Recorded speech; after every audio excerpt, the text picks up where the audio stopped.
Indeed, my money is my money. I'm going to rate this movie 10 over 10. It is produced by Ruth Kadiri. And so please head over to our channel to watch this movie. This is just me giving you guys a quick recap about what happened.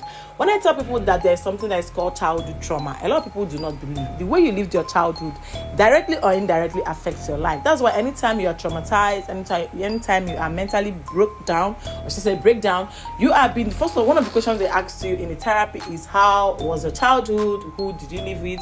Who did you grow up with? So Amaka was actually unfortunate that the father used to be rich and then we went broke. Out of spending, not managing money well, it was mismanaged. Okay, his business was not properly managed, and this led the father to then it made them broke, so they had no money at the point. And being the father is already used to that rich lifestyle. He was finding it difficult to accommodate life, so he kept lying to people that everything was fine. He kept spending money trying to live standard, and things went so bad for them to the extent that everything they had was confiscated and they were pushed out of the house. So this made her grow up richer. She could not pay her school fees, and this traumatized her. So she got finally lucky to marry a rich man, Nathan, and she brought in the childhood life to the husband's house.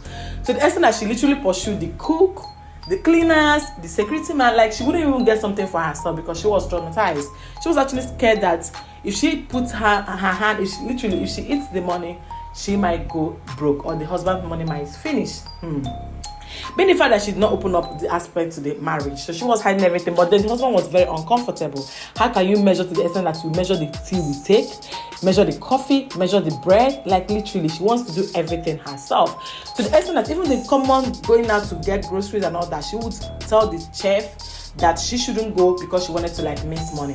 The quantity of the meat they eat, they were no longer eating fruits and vegetables because she felt like anytime she eats this money, she would go broke. So this day, the cook had to drug her so that she would go to the market. But sometimes she goes to the market, of course, she gets little change from the market. The husband is actually very generous. So she woke up and found out that the cook has actually gone to the market to buy things. She was very furious and then gave her a hot slap. The husband intervened and he wasn't having it. He felt like, why are you doing this? What is the problem? Why can't you eat more? There's money, but then what is your problem? So this kept happening to the extent that it got up to her neck. She asked the cook to leave the house. Either the cook leaves or she will leave. She even practically dragged the cleaners, the laundry man, everybody else. She was doing all the job. But how long will this continue? So the cook, should I say the cleaner, their nanny left, and she was left to do all the jobs alone. So she would clean, she would cook, she would wash, she would mop. It was overwhelming to the extent that sometimes she would break down, but then she kept doing it because she wanted to save money. Remember, my money is my money. So this day, Ruth Kadiri is not really playing any major role. What she did drastically was just, advising the girl to keep stealing money from Ruth was actually a bad friend on this movie, okay? So, but she didn't really feature well. So this day, the husband got promoted and he wanted to surprise her, so he asked someone to shop gown and shoe for 150,000. She turned it down. I was like, please return this money back. I don't want the gift. I don't want our money to finish.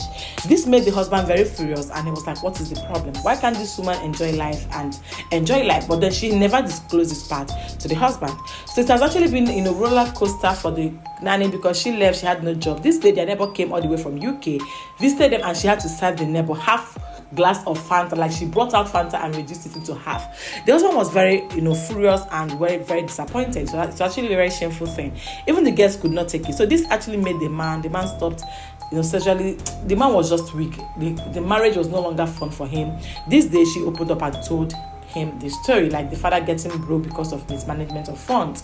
The husband now assured her that don't worry, whatever thing that happens to your husband will never happen to you, so please eat life. The man shopped for her. She now accepted it. They brought back their nanny that they sacked. They brought back people that they sacked, and then they got back their jobs. Even at that, the stigma was still in there, but the husband promised her that with time she's going to get over it. I am going to rate this movie 10 over 10. Is a good one with good storyline, unpredictable. Let me know what you think in the comments and subscribe for more. Bye guys.